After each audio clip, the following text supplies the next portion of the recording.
Welcome to the Orvis Guide to Fly Fishing. In this show, we'll continue to explore where to find trout in streams. As you'll discover, there's much more to finding trout than just looking at rocks and currents.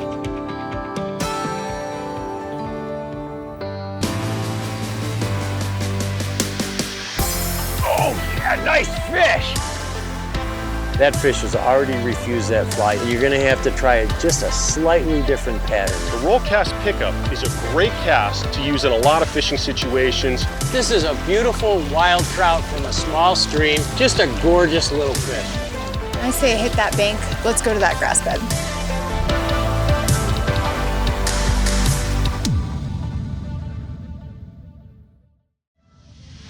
The Orvis Guide to Fly Fishing is supported by Orvis Fly Fishing, Maine Office of Tourism, Yellowstone Teton Territory, Crazy Rainbow Ranch, Adipose Boat Works, Global Rescue, Trout Unlimited, Oscar Blues Brewery. Everything you learn about reading the water can change with the sudden flush of a thunderstorm or just a few weeks progression of the season. And what you learn in one river may not be as valid as in a river with a different character and different kinds of food. So you need to be flexible and keep an eye on how things change. Trout can and will move throughout the season, but may also move into different water during any 24-hour period. What's most common is a trout that lies in a relatively protected spot for most of the day, still feeding in that position, but perhaps not as aggressively. When a heavy hatch of insects gets going, especially in the evenings when the light gets low, trout move into slower, shallower water where it's easier to sip large number of insects in a short amount of time. The tail of a pool is a common place, but any slower, shallower water close to deep water or to other cover can be a prime spot. A good strategy is to fish the most likely spots near cover or deeper water when there's no insect hatch. But if you see an abundance of insects on the water, start looking at the slower, shallower water you might normally ignore. Trout also move throughout the season to match flow conditions and depth. Just because you catch trout in a spot in April doesn't mean it'll be a good spot in May or June, and where you catch them in June might be barren of fish in August. In winter and early spring, they prefer deeper, slower water because they aren't feeding much and need a place to stay away from heavy current. Look for trout in places where they have some access to current because they actually need a bit of current to hold their position. But when water temperatures are low, they don't need as much food and seldom move very far to feed. A good philosophy is to look for places where trout might loaf, in both large and small rivers and streams. Trout will move into these places called winter refuges, where they don't waste energy, are protected from predators, but can still nibble on drifting insects if the water warms up a few degrees. Log jams and deep pools are especially good spots, and although they're difficult to fish, trout will slide out in the open close to log jams when they decide to feed. Time of day is important in winter and early spring. Although trout might feed any time, the most logical time is the middle of the day. Just a few degrees of water temperature increase can put trout on the feed, and fishing can quickly heat up in the middle of the afternoon. They may even rise to small mayflies or midges at this time of year, although the most productive way to fish is with small nymphs. Spring runoff with both cold water temperatures and high flows can just make fly fishing difficult. Trout won't move into shallower water yet, and will stay glued to the bottom in these slower places. But you'll have trouble getting your fly down to their level, and because they won't move much for a fly, you have to get it right in their face.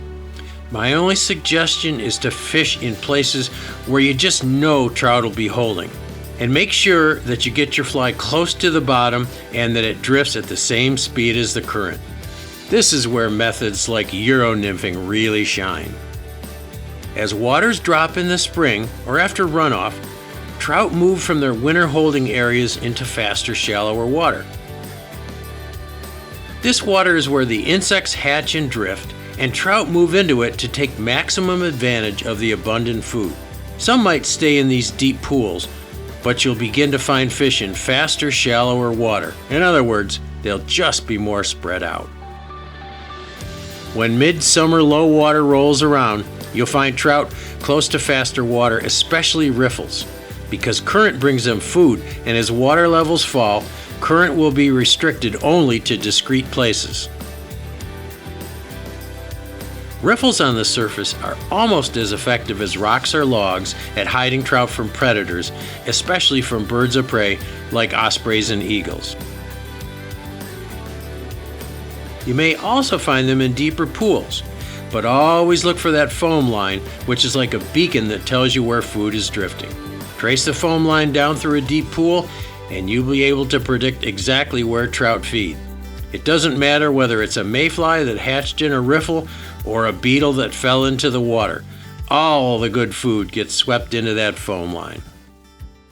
You know, sometimes you have to temper what you know about reading the water with the actual conditions and what you see on the water. For instance, we've been going through a lot of slow, flat pools today with beautiful looking water, deep banks, stuff that looks like it should hold fish, but it didn't, or at least we didn't catch any.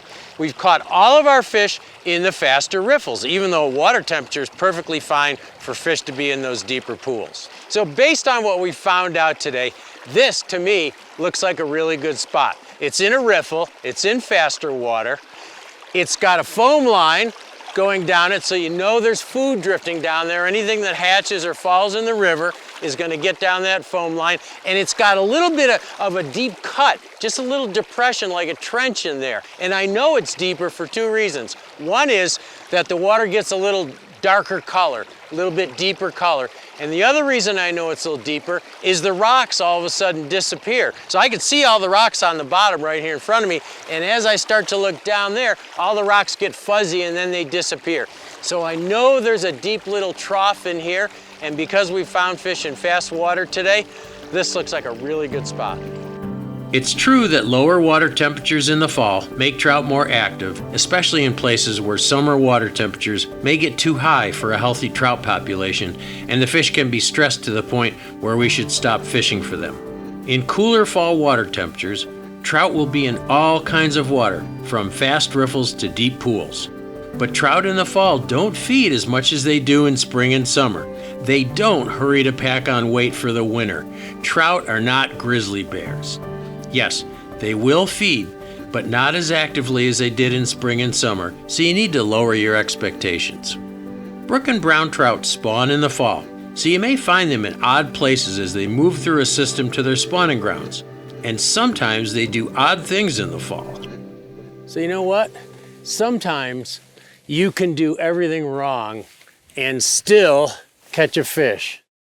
That big brown trout was sipping little tiny bugs. My dry fly went past him, he didn't take it. I was stripping the line in, and all of a sudden we saw this torpedo coming after the fly. A smart old brown trout chasing a dry fly stripped upstream. Go figure that one.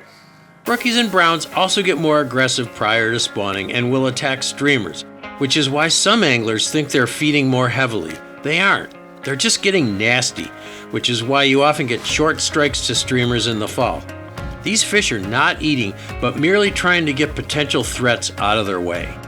Some of them move only 50 yards for spawning, while others migrate many miles. What happens when you get a big rainstorm and the water in your river is dirty and 2 feet higher than it was last week? What happens to the fish? And can they still be caught? Trout have adapted to floods for hundreds of thousands of years, and they're seldom bothered by high water. They don't get washed away. As the water gets higher, the velocity at the surface gets much faster, but those little 1 foot per second niches they occupy don't change much. The water velocity changes very little near the river bottom. Trout will either wait it out in their normal resting places, or they'll move into slower, shallower water along the banks. If they just hang tight in deeper water, they're tough to catch because you just can't get a fly down to them with all that fast water on the surface. You have to wait until the water drops or fish with a lot of weight to get your fly down to them. Those that move into the banks can be caught if you make careful casts into shallow water. Even if the water is high and dirty, you may see fish rising, but if not, work a nymph carefully. even in places that might have been dry before the rainstorm. A great tactic to use during high water is a streamer fished actively. When streams flood, minnows and crayfish get pushed out of their normal haunts and get disoriented. They're much more vulnerable to predators, and trout sense this and often go on the prowl.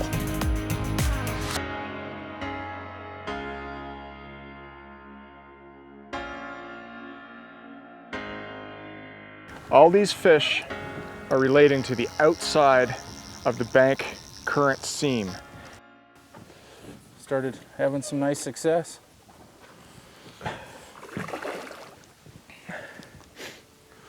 They do want down in that grass. They do, protection, right? Yep. Cover protection. Nice. Good fish. Great combo. Good healthy fish.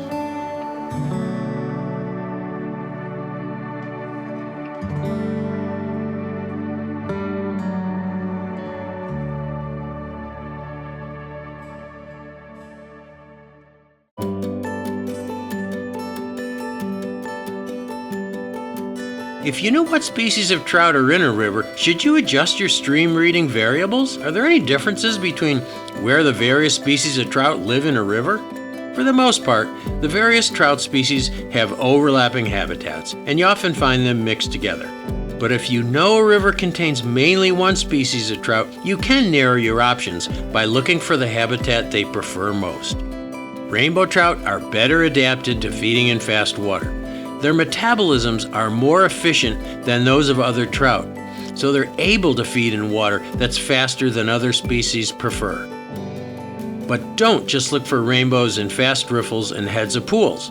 They can be anywhere in a river, and I've seen them in very slow water as often as in fast water. So look in all likely places in rainbow trout water, but don't ignore the very fast stuff that you might pass up in brown trout or cutthroat rivers. In my experience, where brooks, browns, and rainbows seem to require a physical break in the current in order to be comfortable in fast water, I've watched rainbows sip tiny midges in tumbling water that would seldom hold a brown or a brook trout. Rainbows seem to be able to surf the plumes of water in fast current, finding places where they can suspend and feed even when there's no cover nearby. Oh, there we go. Well, that was an irregular riser, but we were able to convince that fish to take a dry. Gotta love rainbow trout when they jump.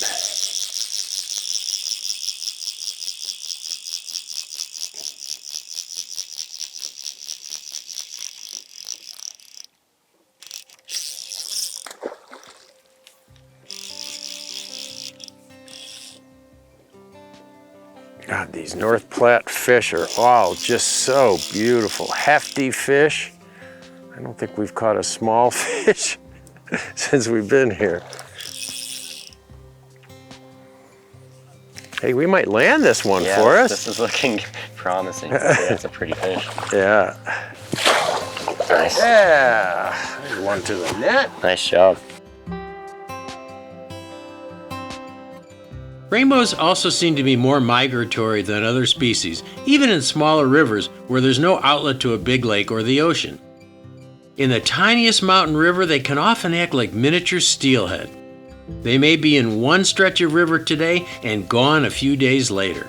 So when you fish rivers with rainbow trout, don't be afraid to move around a lot, even if you caught a bunch in this pool last week. Rainbows and cutthroats often interbreed. And in many rivers with both species, you may find hybrids. Most of these look more like rainbows, but they have a telltale red cut mark on the bottom of their jaws.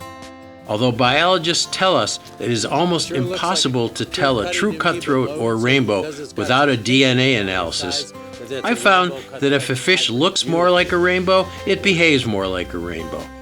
And if it looks like a cut, it will act more like a cutthroat. Brown trout evolved in the slower, richer waters of Europe and are more likely to be in the slower parts of pools and runs than in the very fast water. Although I've caught plenty of them in fast water, as long as there are little pockets of slower water somewhere. But you'll find them more often closer to structure and in slower water than rainbows. Unlike other trout species, they seem to be more like binge feeders. If there's not a hatch or otherwise abundant food, they may kick back and be difficult to take at some times of day. We like to call them moody. Also, brown trout are much more likely to feed in periods of low light than other species, early in the morning, just before dark, and at night. If you know a river has mostly brown trout in the population, don't be discouraged if you don't catch fish right away or the river seems to be barren of fish. The browns can turn on with just a slight change in light conditions. And on dark, rainy, or misty days, you'll often find brown trout more eager to play. Maybe it's because they're more cautious, or maybe it's because you often find more insects hatching on cloudy days, bringing brown trout out into feeding positions. Whenever I have a choice of what day to fish a brown trout river, I always look for lousy weather. Cutthroat trout, although they're closely related to rainbows, prefer slower water, similar to that where you find brown trout. Like browns, they often prefer to feed close to cover, especially the large ones. One aspect of cutthroats you should be aware of is that they like to feed in very shallow water, especially during a hatch. When cutthroats are around, pay careful attention to water that is even shallower than that 2 to 4 foot depth where we usually look for trout. I've watched them feeding in riffles with their backs out of the water. Cutthroats are very surface oriented, and in rivers where you find them, a dry fly is almost always your best choice. That old platitude about trout feeding 90% below the surface just does not apply to cutthroats. And often, when I fish a hopper-dropper combination in cutthroat water, I'll catch most of my fish on the dry, and they seem to ignore the nymph. Another important aspect of cutthroat behavior is they seem to rise very slowly to a dry fly. And if you're accustomed to catching rainbows or brookies, you'll often pull the fly out of their mouths, especially big ones. You need to pause just a bit when setting the hook on cutthroats. And you may have heard that cutthroats are dumb and easy to catch. That may be true on some of them in wilderness waters, but I don't think the Snake River strain of cutthroats have gotten the memo. Those fish can be tough and selective. Mark Melnick and I once fished over a huge rising cutthroat for 3 hours, taking turns. When we left the fish, it was still rising, but we had to admit defeat. I'm at the utmost of frustration right now, but it's a lot of fun because there's a giant cutty still feeding over there. I've whiffed on him 5 or 6 times, had 5 or 6 fly changes. One of us is gonna give up soon, and it isn't gonna be me. Brook trout prefer to be close to the main current but off to the edges of the faster water. Like browns, they prefer to be closer to cover. Brook trout evolved in the nutrient-poor environment of mountain rivers and the colder, less fertile waters of higher altitudes and latitudes. So they position themselves in places to take maximum advantage of drifting food. In northern rivers, where they coexist with pike and rivers, they also stay in the main current flows to keep away from the pike, which don't like fast current. And in these places, where brook trout grow large but have a short growing season, they take advantage of every piece of protein they can grab. They are every bit as voracious on mouse patterns as brown trout in these locations. We often call brook trout dumb because they seem to be easier to catch, but they're supremely adapted to cold, infertile waters where neither brown trout nor rainbow trout can survive because there's not enough food. Brook trout have just evolved to take advantage of every possible piece of food in the water. They eat first and ask questions later. Next, we'll talk about how you can locate trout and even predict what flies will work with just a quick glance at the water. Now's a good time to explain tailwaters, spring creeks, limestone streams, and freestone streams. These are non-scientific terms that anglers use to divide trout streams into various classes based on the source of a river and its geology. The terms are confusing to many people, but these classifications tell us a lot about trout habitat and where to find trout. Freestone streams are flowing waters fed mainly by snowmelt and seasonal rains, with minimal influence by underground springs. By nature, they're unstable, and water levels fluctuate greatly throughout the season. They also typically flow over impermeable rock like shale and sandstone, or crystalline rocks like granite. Dissolved solids will be low, and the pH in these streams is typically on the acidic side. Because of their unstable nature and the lack of dissolved nutrients from the impenetrable rocks, these streams typically have a sparse food supply. Trout grow slower in these streams, and because food is limited, trout will most often be found close to the main current flows that supply food. Although the food supply is sparser than in other kinds of streams, it can be quite diverse. In these streams, you'll find all kinds of aquatic insects, especially bigger varieties of mayflies and stoneflies. Bigger, bulkier flies work well in these streams because trout are accustomed to eating bigger bugs. Terrestrials are also a very important part of a trout's diet because aquatic insects are not as abundant. Because of the sparse food supply, trout will be eager to pounce on most flies if presented properly. You can identify freestone streams by their water color and stability. Water in freestone streams, when they're not in flood of course, will be either crystal clear with little algae on the rocks and no aquatic vegetation, or the water may be stained a tea color from tannic acid derived from snow and rain runoff through woodlands. Also, their banks will show signs of frequent high water. They often have wide gravel banks and signs of recent floods, like driftwood piled up on gravel bars and flood debris high up in the trees. You may have heard the term limestone stream, which is used more commonly in the East. When waters run through limestone or dolomite, calcium and magnesium salts dissolve into the water, producing what we call hard water. In ways that are not completely understood by scientists, these minerals stimulate both plant and insect growth, giving trout a more abundant food supply. These salts are also necessary for the growth of crustaceans like crayfish, scuds, and sowbugs, which further increases the food available to trout. Trout in these streams grow larger, and along with standard insect imitations, flies that imitate crustaceans are very effective. Dissolved solids in these streams can be quite high, and the pH of these waters will be more on the alkaline side. Because of the rich food supply, trout may also feed in places more removed from the main current flow, like backwaters or in slower current. They don't need to lie in the main current to get enough food. Trout will be pickier here about fly selection than in freestone rivers, and frequent fly changes might be necessary. They have a lot of food available, and they can afford to be choosy. Limestone streams will have more aquatic vegetation than freestone streams, especially in backwaters. You can also identify them because the water almost always has a slight milky tinge from the abundance of dissolved minerals in the water. Spring creeks are streams where most of the water comes directly from underground springs. These typically happen in limestone bedrock because limestone is porous and often forms large underground rivers that eventually come to the surface.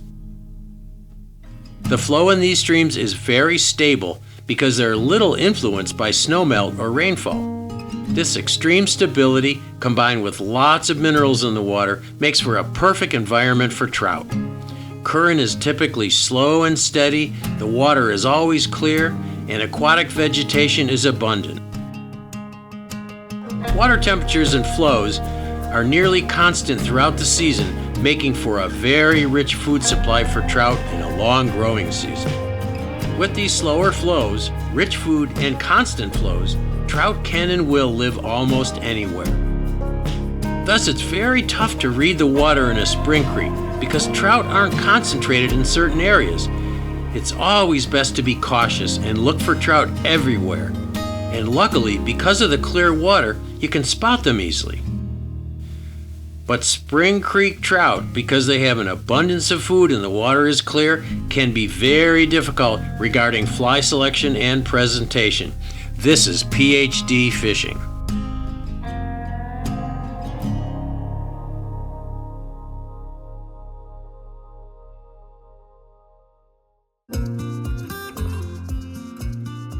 Tailwaters are rivers formed by the outflow of a reservoir. When water flows into a deep reservoir, temperature stratifies, with cold water remaining near the bottom even during the heat of the summer. If the water coming out of a dam comes from the bottom of a reservoir, which it usually does, the water will be constant as that in a spring creek, warmer than a freestone river in the winter and colder in the summer. In addition, the reservoirs concentrate nutrients in the water, so the outflow is rich in nutrients and offers trout abundant food. Tailwaters exhibit different characters as they flow downstream from dams. Close to dams, trout have a rich food supply with midges and crustaceans in abundance, and trout occupying many different locations. So like a spring creek, these waters are tough to read. Trout may be fussy about fly patterns, and trout may be found almost anywhere. As you get further downstream from the dam, the food supply gets less abundant but more diverse, with more stoneflies, mayflies, and caddisflies making up the insect food. Here you should begin to look for trout in the more obvious places like riffles, current seams, and heads and tails of pools. That is 4X on there, right? It is.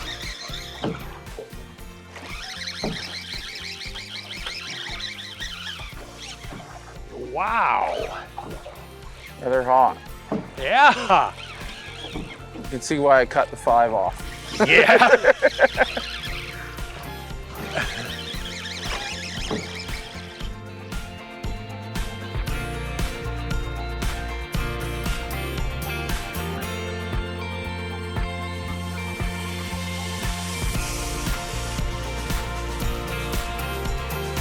Not all streams fit neatly into these classifications. Some tailwaters exhibit more like a freestone character, and others are more productive than spring creeks. Some limestone streams look like freestone rivers, but still have a richer food supply. These are only basic guidelines on a huge continuum of trout stream types, and many rivers can exhibit the characteristics of all types. Don't take everything you've learned here as gospel. Every trout stream is a little bit different, and the places you find fish in your stream might be a little bit different than the places you've learned here. I've tried to give you just a few tips and tricks on where to look for trout. But when you put it all together and you read the water and you say, I think there's going to be a trout over there, and you put your fly in there and you catch a trout, it's one of the most satisfying parts of fly fishing.